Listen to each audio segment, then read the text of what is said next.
힌트는 여러분들에게 다 이제 전달을 해 드렸고요. 자, 이번 시간에는 여러분 교재 437페이지부터 하겠습니다. 437쪽 급여 자료 입력. 우리가 지난 시간에 11월 달까지 급여를 입력을 했었어요. 그렇죠? 네, 그러면 급여 자료 입력으로 들어가셔가지고 11월 급여를 다시 한번 조회해 보겠습니다.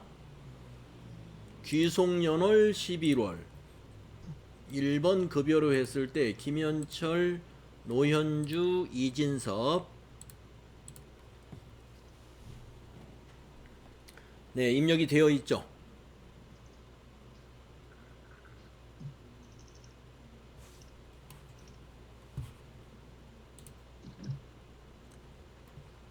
네, 이렇게 입력이 되어 있습니까? 11월.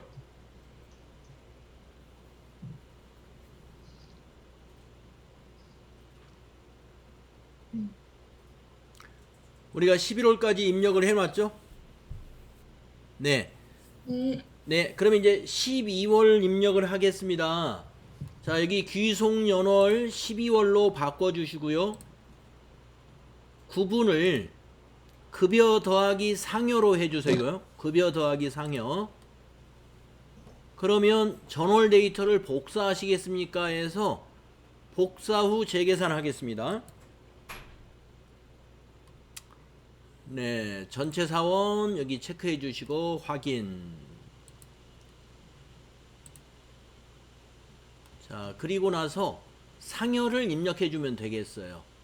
자, 김현철 씨부터 상여가 여러분 교재 437페이지 하단에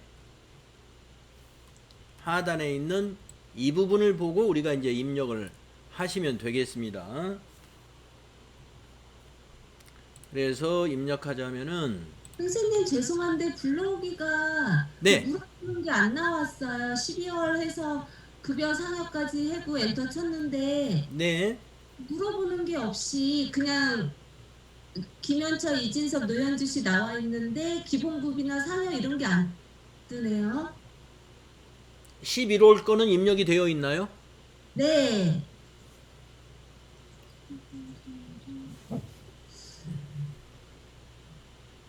11월까지는 입력이 되어 있어요. 네, 네. 근데 12월에서 불러오기가 안 되네요. 11월에서 급여로 이렇게 보시면 11월 건 입력이 되어 있죠?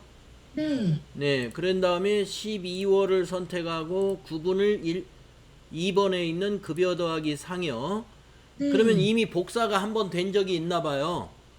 네, 아, 그러면 다시 여기 기본급부터 몽땅 새로 입력하시면 됩니다. 네. 네네네. 자, 복사가 제대로 되신 분은 복사된 데이터에다가 추가사항, 상여금만 입력해 주시면 되고요. 네, 그리고 이렇게 보겠습니다. 김현철 씨는 과세 소득이 1,000만 원이 돼야 되겠죠. 상조회비는 2만 원 그대로 입력되어 있죠. 확인해 보시고, 그 다음에 노현주 씨 선택하시고, 노현주 씨의 상여금 입력해 주겠습니다. 350만 원. 복사가 안 되신 분은 그냥 다 입력하세요. 맞추어서. 그러면 네, 상조회비는 그대로 두시고, 그 다음 이진섭 씨도 입력을 합니다. 상여금 170만 원.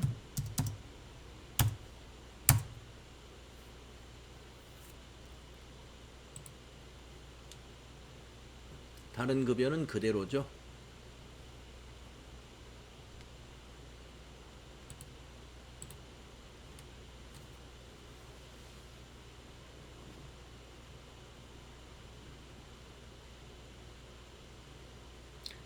네, 김현철, 노현주, 이진섭 씨의 급여를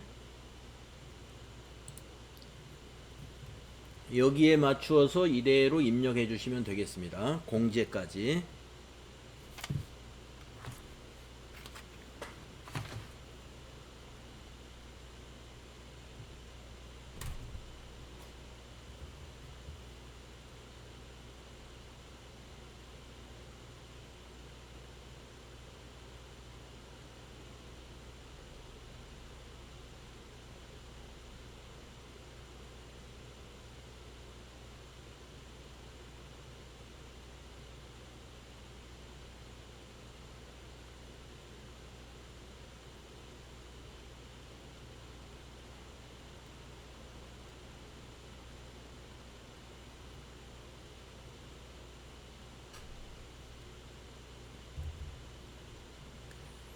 자, 입력 다 되셨나요?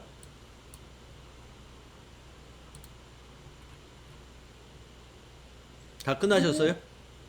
네, 다 했어요. 네. 자, 그래서 그 다음 페이지에 보시면 이제 수행 결과가 있는데요. 네, 우리가 입력한 것과 똑같이 입력을 다 한 거예요. 수행 결과 나중에 개인적으로 한번 읽어보시면 되겠습니다.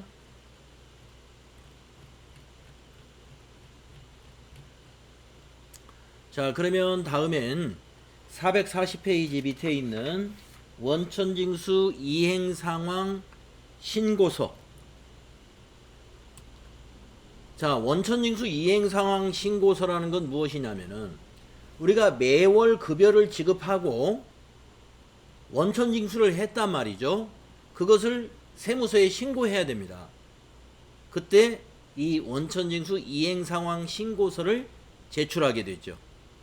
물론 홈택스에서 전자신고를 하도록 되어 있어요. 전자신고도 가능하고요. 세금도 10일 날까지 납부를 해야 됩니다. 자, 소득세법 제127조의 규정에 의한 원천징수 대상 소득을 지급하는 거주자 또는 법인세법 제73조의 규정에 의하여 법인세를 원천징수하는 법인은 원천징수 납부세액 유무와 관계없이 원천징수월이 속하는 달에 다음 달 10일까지 원천징수 이행상황 신고서를 제출하여야 한다는 거죠. 그래서 지금 우리 교재에서는 8월 분과 하나를 만들어 봐라 이렇게 돼 있습니다. 8월분 급여 자료 및 중도 정산 자료를 이용하여 원천징수 이행상황 신고서 작성을 수행해 봐라 이렇게 돼 있어요.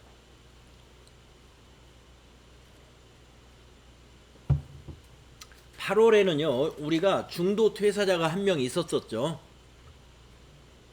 그래서 한번 작성을 해 보겠습니다. 자, 그러면은 어디로 가시느냐, 전체 메뉴 가시면은요 근로소득 관리의 맨 밑에 있습니다. 근로소득 관리의 맨 아래에 원천징수 이행상황 신고서 있죠? 네, 거기 클릭해 볼까요?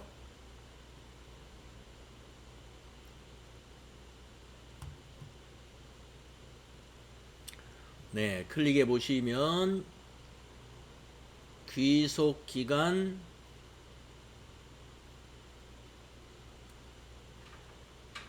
(8월이니까) 8월로 입력합니다. 지급기간도 8월입니다.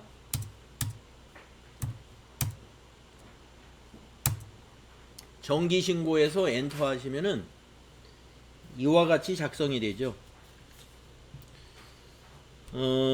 내용을 잠깐 볼까요? 간이세액표에 의해서 4명의 원천징수를 했고요. 이 4명에 대한 총 지급액은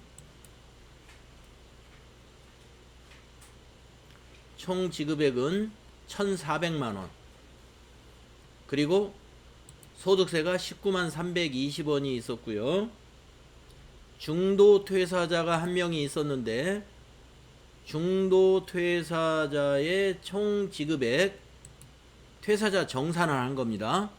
2,960만 원이었고 소득세 정산을 하니까 마이너스 43만 6,520원이었어요.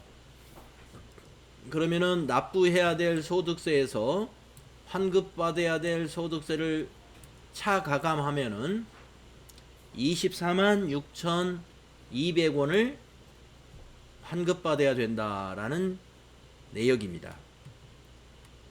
그래서 당월 발생한 환급세액 15번에 이와 같이 발생이 되어 있고요. 조정 대상 환급 그대로 왔고요. 차월 2월 환급액 그대로 두시면 됩니다. 차월 2월 환급액이라는 것은 당월에 요 24만 6,200원을 환급 신청하지 않겠다 하는 것이죠. 왜냐하면 9월이 되면은 우리가 납부할 세액이 발생을 하니까 그 납부할 세액에서 빼겠다 하는 것입니다. 그래서 우리가 매월 환급 신청을 하실 필요가 없는 것이죠. 만약에 시험에서 전월 미환급액이 있다라고 하면은 여기다 입력만 해주면 돼요. 전월 미환급액을 여기서 10만원이 있다고 한번 가정을 해서 여기다 10만원을 입력하게 되면 차월 2월 환급액이 그만큼 증가하겠죠. 한번 입력해 볼까요? 전월 미환급액 10만원. 그렇죠? 전월의 미환급 잔액 10만원에다가 당월 발생한 환급액 24만 6,200원이 더해져서 차월로 2월 되는 환급액도 그만큼 똑같이 증가합니다. 자, 전월 미환급액 없습니다. 그래서 이거를 지울 때는 스페이스바를 누르고 엔터 치면 지워지게 되죠. 그래서 여러분 소득세 평가시험 우리 연말정산에 관해서 1월 5일날 시험 본다고 그랬잖아요. 그때 이거 작성하는 거 문제 냈어요. 원천징수 이행상황 신고서 작성하는 거 아무것도 아닙니다. 여기다가 날짜, 그러니까 급여 자료를 일단 입력해야죠. 급여 자료도 한 사람 거 입력하라고 할 거예요. 그러면 한 사람 거 입력을 해서 여기 원천징수 이행상황 신고서에서 요 월만 입력하면 자동 작성돼요. 그리고 전월 미환급액이 뭐 10,000원이 있다 이렇게 문제에서 주어지면 여기다 입력만 해주면 되는 겁니다. 그러면 이게 이대로 이렇게 될 거예요. 그러면 그때 시험 볼 때는 이 화면을 시험지에다 다 그려놨어요. 그려놨기 때문에 여기다가 여기 화면에 나타난 금액을 보시고 그대로 여러분이 시험지에다가 답을 이제 워드로 이렇게 작성만 하시면 됩니다.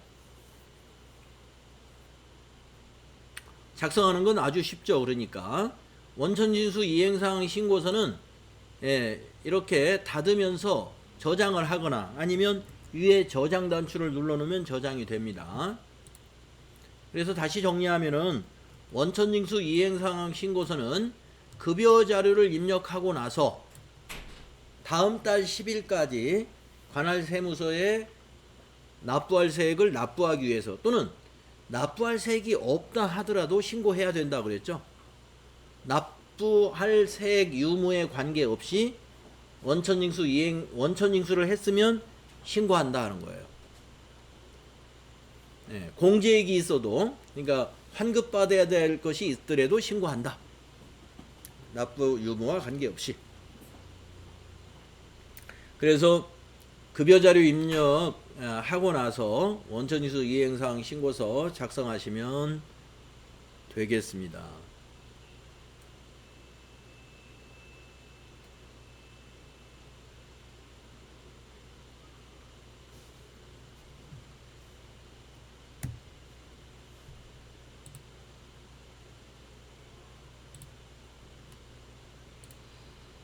자, 그 다음에는 수행 결과 한번 보시면 우리가 한 거하고 똑같죠.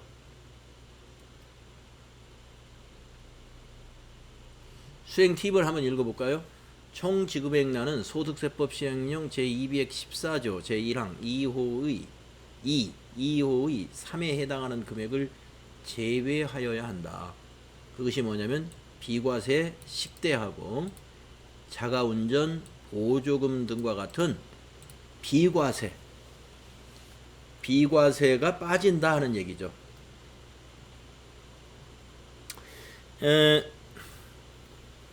여러분 이거 비과세 10대하고 자가운전 보조금에 대해서 힌트 하나 말씀드릴게. 10대 보조금을 말이죠. 월 10만원까지 비과세죠. 그죠? 근데 그 조건 중에 하나, 여러분 그 식당에서 식사를 제공하지 않아야 됩니다. 그죠? 만약에 월 10만원씩 1년 동안 120만원을 지급을 했어요. 회사가. 그런데 식당에서 식사를 제공했다. 식사 제공하면은 그거는 과세입니다. 아시겠죠? 식사 제공했다 그러면 과세예요. 여기서 식사를 제공했다는 말은 구내 식당에서 식사를 주었다는 얘기예요. 그리고 급여 지급할 때 식대 보조금도 줬다는 얘기입니다. 그때는 과세입니다. 그 다음에 자가운전 보조금도요.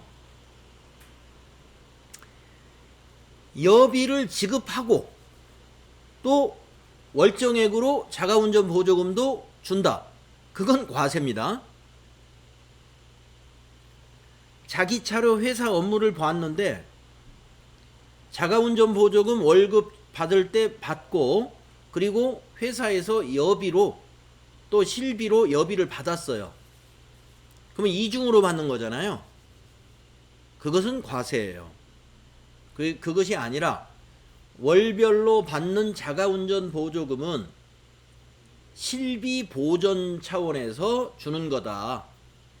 그러니까 실비를 따로 지급하지 않고 실비 보전하는 차원에서 지급하는 거다 하는 것이 비과세입니다. 실비 대신에 주는 거다. 그게 우리 실비 보전이에요.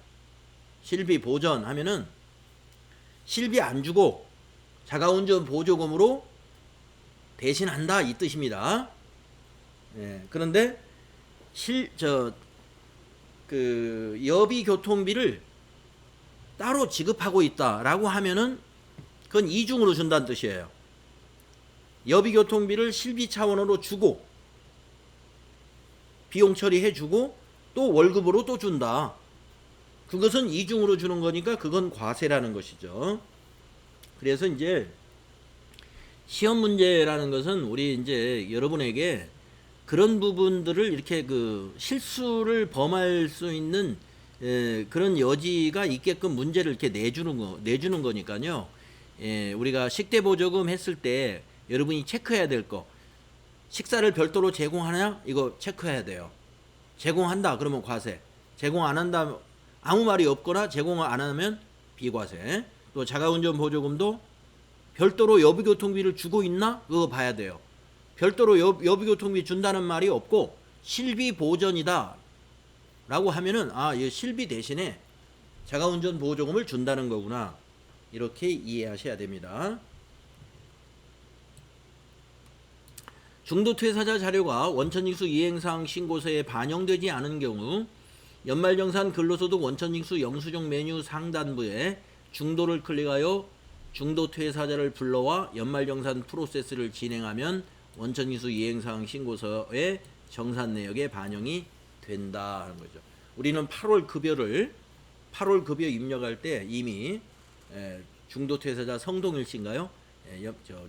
중도 퇴사자 정산을 제대로 했기 때문에 이렇게 나타났었죠. 이 부분이 이렇게 나타났었죠.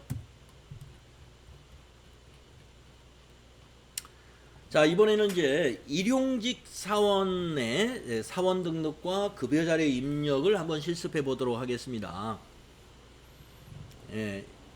우리가 일용직 사원의 사원 등록 내지는 급여 자료 입력을 시험 문제로 출제하는 경우도 있습니다. 자, 1급, 시급제 등 일용직 사원에 대한 급여를 입력하여 세액을 산출할 수 있어야 되는데요.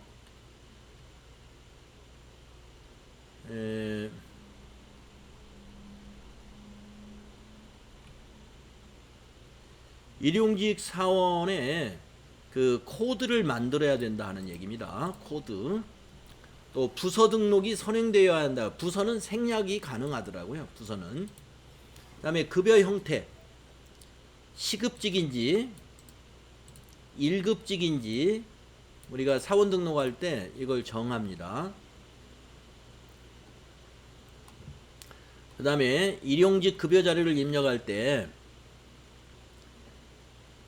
급여 지급 방법에 따라서 소득세 산출 방식이 달라지는데요. 하루하루 급여를 지급하느냐, 그게 매일 지급. 모아서 일정 기간으로 지급하느냐, 이것이 일정 기간 단위 지급. 매일 지급하는 경우에는요, 소득세가 1,000원 미만인 경우에는 소액 부징수라 해서 소득세를 산출하지 않습니다. 매일매일 지급받는 급여자는 소액 부징수를 적용한다는 거예요. 소액 부징수. 세금 계산했더니 뭐 990원이 나왔어요.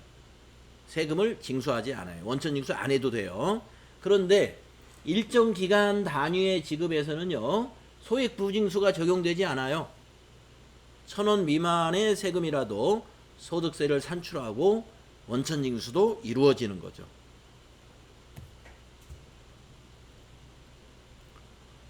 일용직도 마찬가지로 원천징수분에 대해서 다음 달 10일까지 원천징수 이행사항 신고서에 반영을 해서 같이 일반 급여자와 같이 신고가 들어가게 되는 것입니다. 자, 수행 내용 해보도록 하겠습니다. 생산부 일용직 신민경에게 1급 20만원으로 고용을 했어요. 12월분 근무 일수에 대하여 12월 15일 임금을 지급한다. 그러면 12월 15일 하루에 지급하니까 일정 기간 단위 지급이네요. 일용직 급여자료 입력에 등록하여 소득세를 산출하고 원천징수 이행사항 신고서의 작성을 수행하시오. 네, 사원번호, 주민번호, 입사날짜, 주소는 생략하고 근무기간은 1일날부터 15일까지. 사회보험 중에 고용보험은 원천징수한다. 네, 우리가 일용직은 고용보험만 원천징수합니다. 건강보험료하고 국민연금은 원천징수 안 해요. 네. 그리고 산재보험은 사원이 부담하는 게 아니라 산재보험은 사업주가 부담을 하는 거기 때문에 일용직에 대한 산재보험은 사업주가 그냥 가입을 하면 되는 것입니다. 자, 그러면 입력을 해보도록 하겠습니다. 자, 먼저 일용직 사원 등록에 가면은 급여 등록과 함께 있어요.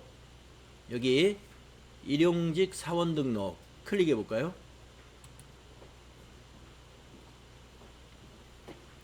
자, 코드가 몇 번인가요? 7001번 7001. 이름은 신민경. 내국인. 주민번호 850327 2000009. 입사 연도가 2020년 12월 1일. 퇴사 날짜는 그냥 입력하지 마세요. 주소는 생략하시고요. 전화번호 뭐 이런 거 아무것도 없죠. 네, 핸드폰 번호 이런 거 없으면 그냥 지나가겠습니다. 예금 계좌번호 없으니까 지나가시고, 부서도 어디 배정이 없어요. 우리가 이 프로그램에, 지금 교육용 프로그램에서는 부서 입력이 전혀 없습니다. 예, 부서 등록이 안 돼 있기 때문에. 네.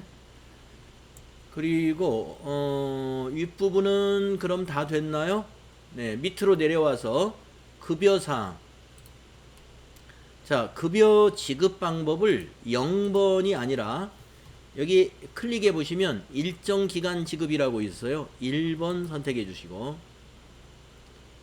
정상 급여에다가 이 사람의 일급여가 얼마라고 돼 있죠? 20만 원이라고 돼 있죠? 네, 그래서 20만 원을 거기 정상 급여에 입력해 주시면 돼요. 그리고 1급직이니까 0번 1급직 해주시고요. 연장급여는 정해진 게 없으니까 그냥 비워두시고요. 국민연금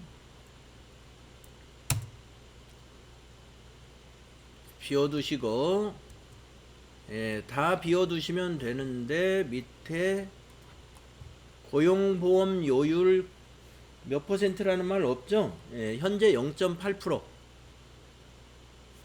그대로 두시고 지급방식 1지급 개정과목 604번 개정과목은 생산부 일용직이면은요, 자 물음표 단추를 누르셔가지고 500번대 임금으로 하면 됩니다. 생산직은 임금으로 하시는데 500번대를 써야 돼요. 504번 생산부라고 그랬죠, 신민경씨. 만약에 영업부라고 그랬다 그러면 800번대 임금에 800번대 없네요. 예, 그러면 급여에 800번대 쓰시면 돼요. 급여에. 자, 생산부니까 500번대 임금 쓰시면 됩니다. 일용직은 우리가 보통 임금이라는 개념 과목을 쓰는데 800번대가 없으니까, 예, 800번대의 급여를 쓰면 됩니다. 근데 지금 이 문제에서는 여기서는 생산부니까 504번 임금 쓰셔야 돼요. 자, 그러면은 다 됐나요? 아, 이게 일용직이니까 임금이 아니라 잡급으로 해야 됩니다. 잡급. 예. 잡급. 다시 한번 검색해 보시죠. 잡급. 예, 500번대하고 800번대 있죠? 네.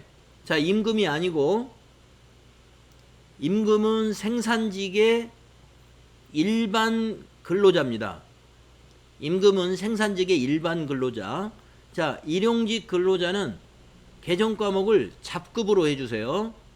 그리고 영업 쪽에, 영업이나 관리 쪽의 일용직은 805번, 800번대 쓰시고, 생산 분야의 일용직은 500번대 쓰십시오. 그래서 507번입니다. 네, 이거 실수할 뻔했어요. 임금 아니에요. 507번. 잡급. 네, 그래서 주의할 것이 급여 지급 방법, 그 다음에 정상급여 정확히 넣으시고, 여기 개정 과목 잡급으로 한다 하는 것. 그래서 이 사원 등록할 때 밑에 급여 사항을 잘 정해 주시고, 그 다음에 급여를 입력할 때는 그 두 번째 탭이 있죠. 일용급여 입력.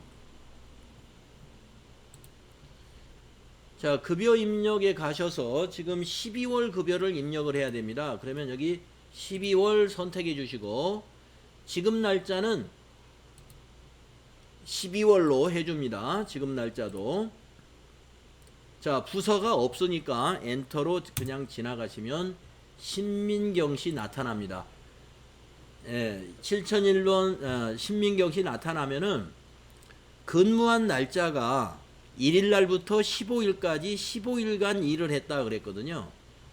예, 마우스로 여기를 근무 X표 돼 있는 데 있죠? 여기를 클릭하시면 돼요. 그러면 동그라미로 변합니다.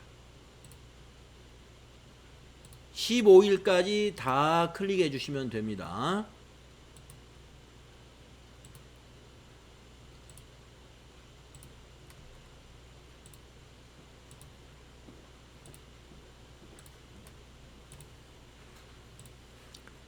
네, 이렇게 15일까지 우리가 근무 상태, 동그라미 상태로 만들어 놓으시면 20만 원씩 15일, 지급액이 300만 원, 고용보험료 24,000원, 0.8% 공제되죠.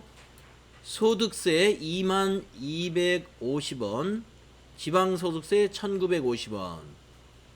그래서 300만 원에서 고용보험료 24,000원하고 소득세, 지방소득세 21,000원, 한 22,000원 정도. 그래서 46,000원 정도가 빠져, 46,200원이 공제액의 총계예요. 나머지 295만 3,800원이 차인 지급액이다라고 나타나는 거죠.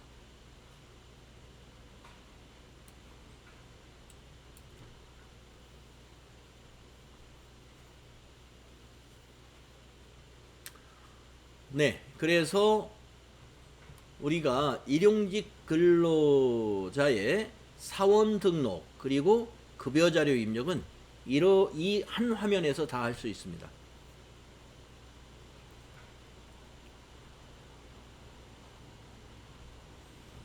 자, 그러면 닫으면 저장되면서 닫아집니다. 자, 수행 결과 한번 비교해 보겠습니다. 자, 일용직 사원 등록했고요.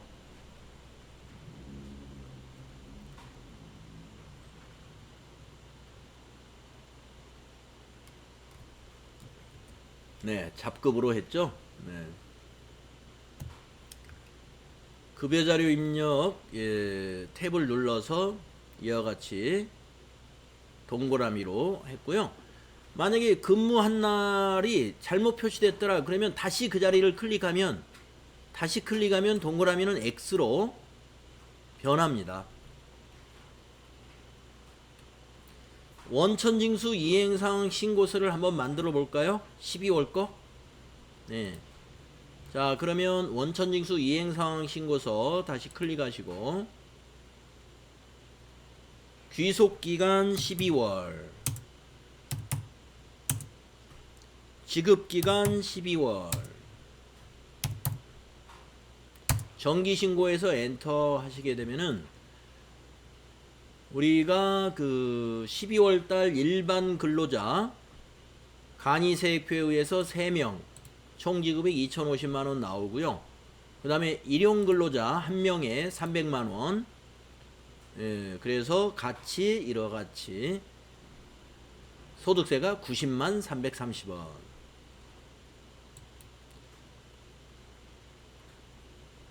우리가 그 8월 달에 환급 받아야 될 세액이 있었죠.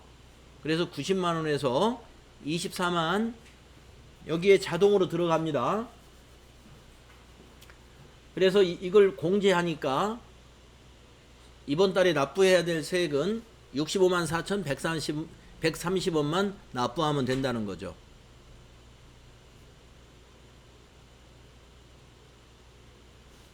여기에서 이 금액을 뺀 겁니다.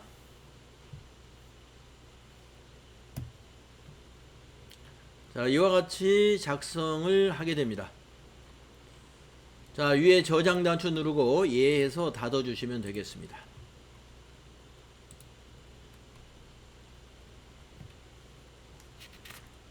네, 여기까지가 급여자료 입력이에요. 네, 급여자료 입력. 자, 그러면 또 우리가 좀 쉬어야 되겠습니다. 좀 쉬셨다가 다음 시간에 연말정산을 한번 해보도록 할 텐데요.